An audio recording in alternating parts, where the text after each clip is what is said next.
Welcome to the course on plasma physics and application to fusion energy, astrophysics and industry. My name is Duccio Testa, and in this lecture we will discuss the stellarator and other confinement concepts. We will discuss magnetic plasma confinement schemes which are alternative to tokamak device. We will start with 3D configurations, and this is the stellarator, and then we will look at other concepts: the reverse field pinch, the field reverse configuration, and the levitated dipole. Now, let's look at confinement in 2D and 3D magnetic toroidal configuration. We've seen already that in the presence of a toroidal magnetic field, BT, we have a grad B drift of particles that goes in opposite direction for particles with different charge, and this creates an electric field. So the question is, how can charge accumulation be short-circuited in toroidal devices? Because this electric field crosses the magnetic field, produces an E cross B drift that pushes the whole plasma out. In fact, we have two methods to short-circuit this charge accumulation. The first is using a toroidal current in a 2D axisymmetric configuration, and this leads to the tokamak concept.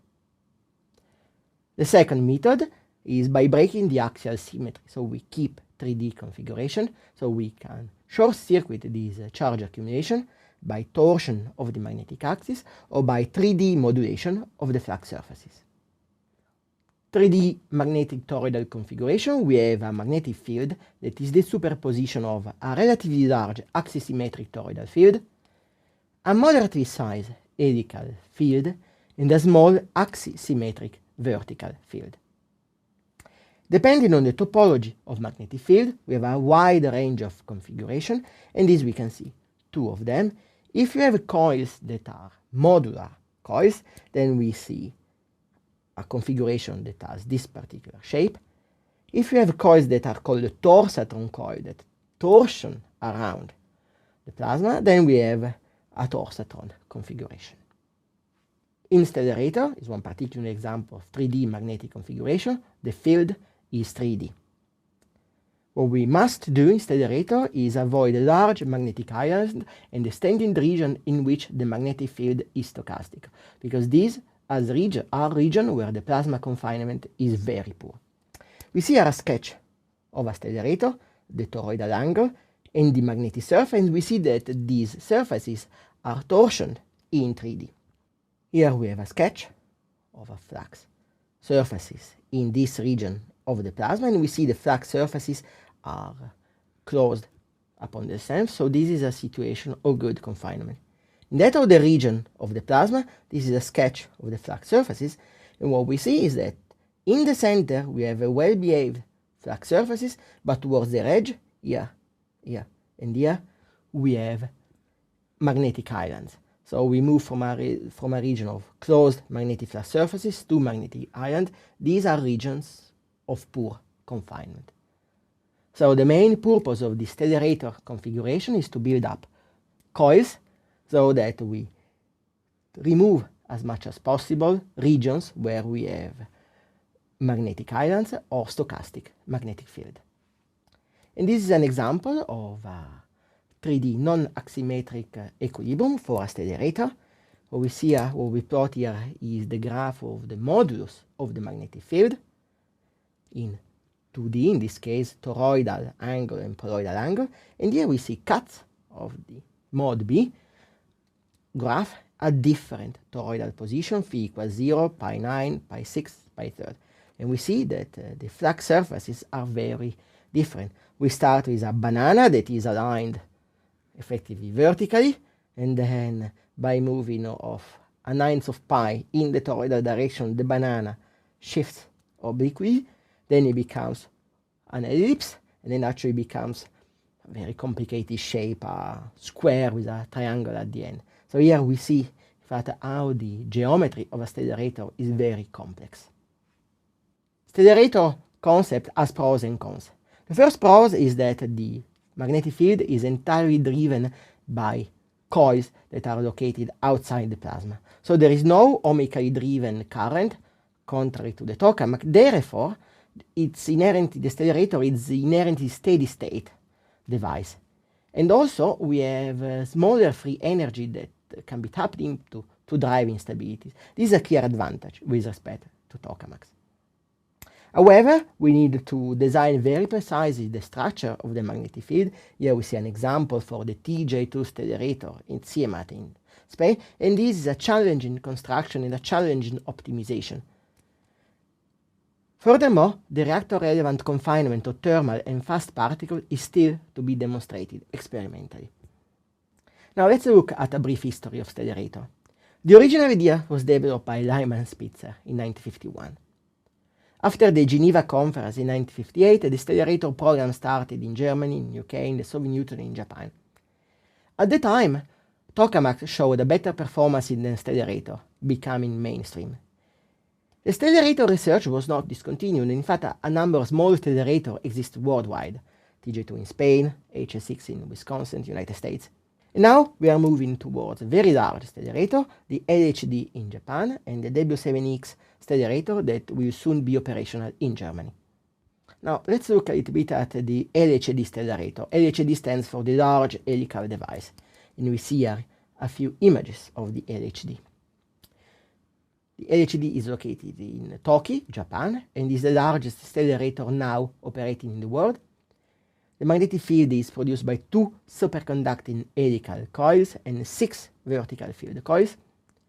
And it was initially optimized for MHD equilibrium and stability, and then improved for single particle confinement. LHD can reach a value of the plasma beta that is up to 5%, an energy confinement time tau e that is up to 0.4 seconds, and then leads to a triple product N tau e T that is of the order of 2.2 times 10 to the 19 keV per meter cube per second. So if we compare with the value of the triple product in jet, that is of order of 2.6 times 10 to the 20, we see that there is still a factor 10 difference between the stellarator and the tokamak concept in terms of a triple product. The Wendelstein 7X is a new superconducting stellarator that has been built in Germany. It's the largest stellarator. The main assembly was concluded in 2014. It's the first plasma scheduled in late 2015. It's a very big technical challenge. In fact, the construction relies on the optimization of a system of 50 non-planar modular superconducting coils. We see here a photo of the W7X stellarator under construction. We see the wall of the stellarator that is really very particular shape. It's a bend inside, and the parameters of the 7X stellarator are a major radius of 5.5 meter, minus radius of alpha meter, a volume of 30 cubic meter, and a toroidal magnetic field that is up to 3 Tesla. Total plasma heating can be up to 14 megawatt, and the expectations are for a density on axis of 3 times 10 to the 20 particles per meter cube, which is a similar value to the jet tokamak, and a temperature, electron temperature on axis of 15 keV, that again is a similar value to that of the jet tokamak. Now the W7X stellarator has been built and optimized, taking into consideration the orbit of all particles. The energy and particle confinement time are expected to be comparable to those of a similar size tokamak. The main advantage of the 7X stellarator is that it's a superconducting device, and therefore plasma discharges can last up to 30 minutes to demonstrate a steady state operation of the stellarator concept. Now let's have a brief overview of the confinement concepts that we have described so far. Most investment current in fusion are on the tokamak concept, that is considered the most mature, and on stellarators. However, there are many other alternative concepts that are studied, and some of them we will describe them qualitatively. We will describe the toroidal reverse field pinch, the field reverse configurations, and the levitated dipole. So let's look at the reversed field pinch, that is commonly abbreviated as RFP. It is an axisymmetric toroidal configuration. Let's look at the principle of operation. Initially, we start with a small toroidal magnetic field. Then we have a large toroidal current that is ramped up. The plasma is compressed, and we end up in a situation where the toroidal and poroidal fields have very similar amplitude. As the toroidal flux has also been compressed, what remains is only a small residual toroidal field at the edge that also reverses direction. We can now draw the profiles that we can have for an RFP for the magnetic field and plasma pressure. We can look at the profiles in terms of the minor radius coordinate r. We can start with the toroidal magnetic field that is large in the plasma center, and then it crosses A0 towards the plasma edge. The poloidal magnetic field is more in the plasma center, it increases towards the plasma edge and then drops down a little bit. We can now draw the safety factor in an RFP, the Q, which is basically the ratio of the toroidal field to the poloidal field.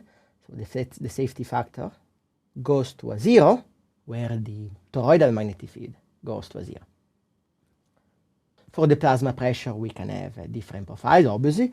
Typically, the plasma pressure is peaked on the magnetic axis, but we can also have configuration where the plasma pressure is peaked off the magnetic axis. With respect to tokamak, the RFP has one main advantage, that only a small set of toroidal field coil is needed. Theoretically, we achieve higher beta and efficient ohmic heating. However, the losses due to turbulent transport are larger than those observed in a tokamak. So let's now look at field reversed configuration, and we see here a schematic drawing of this system. FRCs are pulsed devices. They have an ultra-compact axis-symmetric toroidal configuration. There is no applied toroidal field, there is no ohmic transformer. FRCs are basically built by using two theta pinches that are created successively with field in opposite direction. The magnetic field lines first here and then reconnect, and the final configuration is that of a flattened Z pinch. We can now look at the profiles of magnetic field and plasma pressure in an FRC. The best way to draw them is a function of the major radius coordinate r.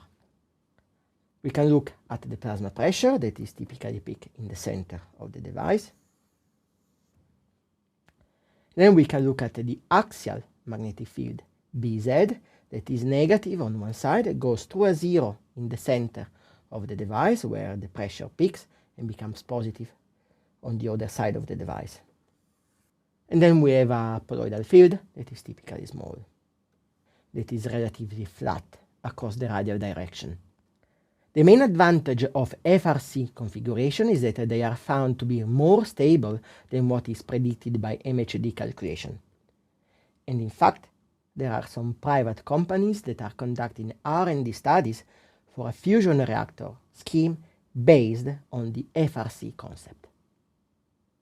Now let's look at the levitated dipole experiment. We see here a sketch of this experiment at MIT. This experiment is motivated by astrophysical observations of stable plasma ring in Jupiter dipolar field at very high beta. The levitated dipole experiment, LDX, uses a dipolar field to confine particles that are produced by a levitated superconducting magnet. The magnetic field has an unfavorable curvature everywhere, and that limits beta in the plasma center.